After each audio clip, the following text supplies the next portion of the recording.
নমস্কার, আমি বিভা বসু। আর এখন আমি আপনাদের আমার সদ্য প্রকাশিত জীবনানন্দ ধারা কাব্য পুস্তিকার ১০ নম্বর ধারাটি পাঠ করে শোনাচ্ছি। জীবনানন্দ ধারা ১০। বিভা বসু। হাঁটতে হাঁটতে হাঁটতে হাঁটতে একটা ট্রাম লাইনকে পেরিয়ে তুমি পৌঁছে গেলে অদ্ভুত এক নারীর কাছে। তাকে সবাই বনলতা বলে ডাকছিল। তুমি, হে জীবন, হে আনন্দময় পথিক, তুমি ধানসিঁড়ি নদীর মতো একা একা ও অনন্য তাকে ছুঁয়ে দেখছিলে।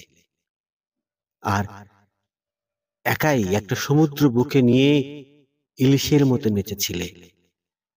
নক্ষত্রের দিকে তখন সময়ের শাসন লেগে হারিয়ে গেছে ভুল জলের ধারা।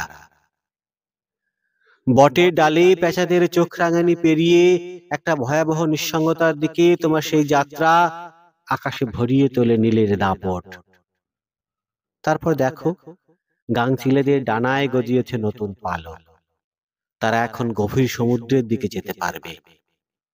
দারুচিনি দ্বীপের সেই ফলিত নারীরাও অবৈধ বালুচর বুকে নিয়ে ফেনার শাসন হেলায় অবহেলা করে। এরপরে কি আমি টিয়া রঙের নদীটিকে দেখতে পাবো না? ধন্যবাদ।